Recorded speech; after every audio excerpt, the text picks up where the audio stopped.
simple factor analysis model, we can think of it as a general factor. Let's call it eta, and it is a combination of items. Let's just use x1, x2, and xi for items, and we represent it in a path diagram in this way to help us try to represent how the factor relates to the items.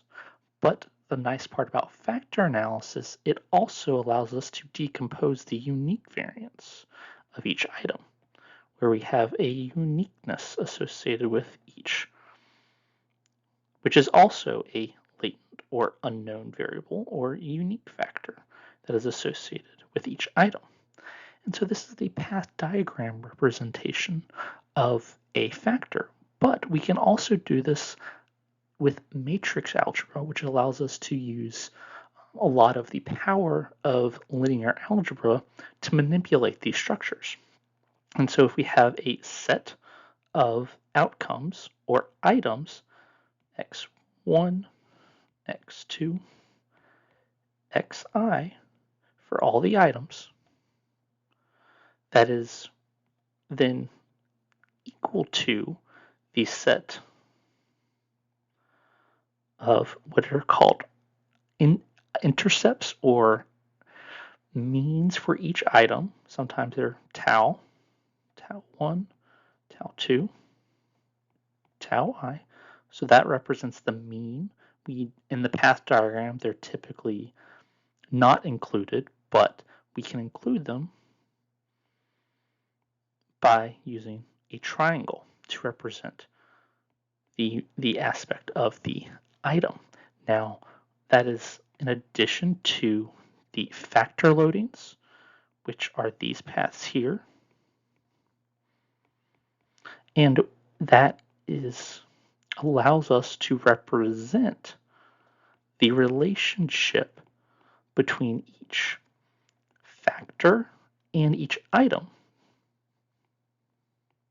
Because what we do is we allow the representation allows us to look to see how each item then relates to the factor. And then we also add an error component or unique component to each item.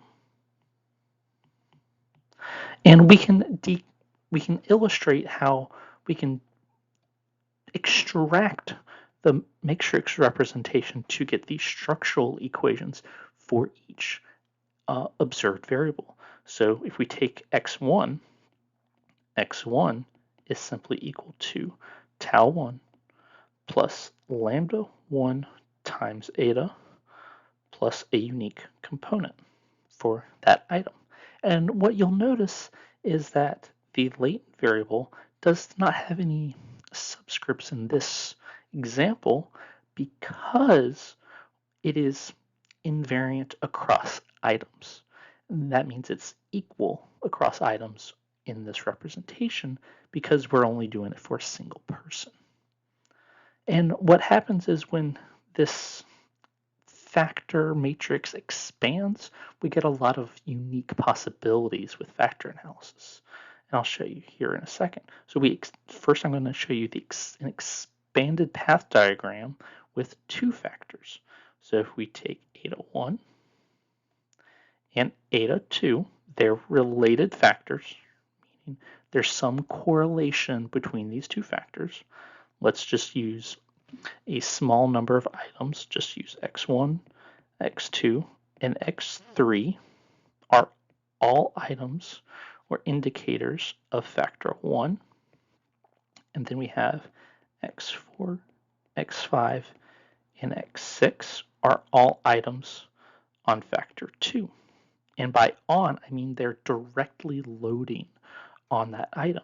So this is how that works out for each in the, well, let's put in the unique variances real quick.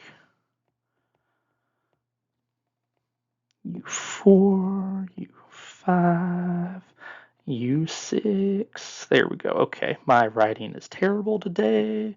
It's great. Try not to make fun of it too much. Okay, so now the representation in matrix format for these relationships or the structure we're imposing on these 6 items is x1, x2, x3, x4, x5, and x6. That is a column vector or a matrix with 6 rows and 1 column. That is, again, we have our intercepts. And I am messing up the tau 6. Oh, that ordering is okay. Bear with it. Now, the most important part of this is the loading matrix. This is the matrix that represents and helps us describe and helps us determine how this path diagram over here can be transformed into the loading matrix over here. So for item 1,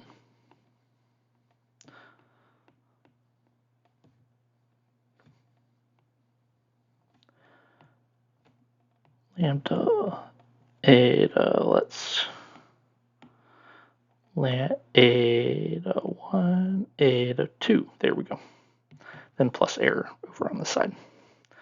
Then we have 0, 0, 0, 0, 0, 0, lambda 4, lambda 5, lambda 6.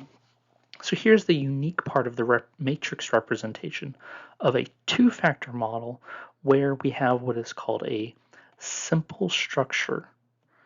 Let me write that down here. Simple structure matrix for the factor loadings. That's a really important structure for factor models because what that means is that each item is really only associated with one of the latent variables. It's only directly associated with one latent variable. And so being able to manipulate between a path diagram and then being able to turn it into a matrix representation will be very useful moving forward because it allows you to make connections not just between the conceptual diagram that we think of with path diagrams, because it allows us to conceptually think about how each items relate to each other, but it allows us to turn that into notation that we can use in computers and in software to really help us make use of these powerful tools.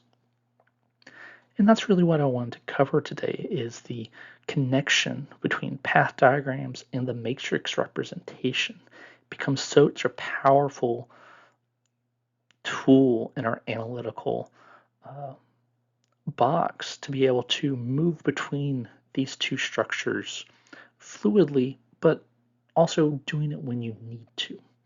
And I'd love to get some thoughts about when do you use these? Can you go between these, and what are issues with going between these? Thank you very much.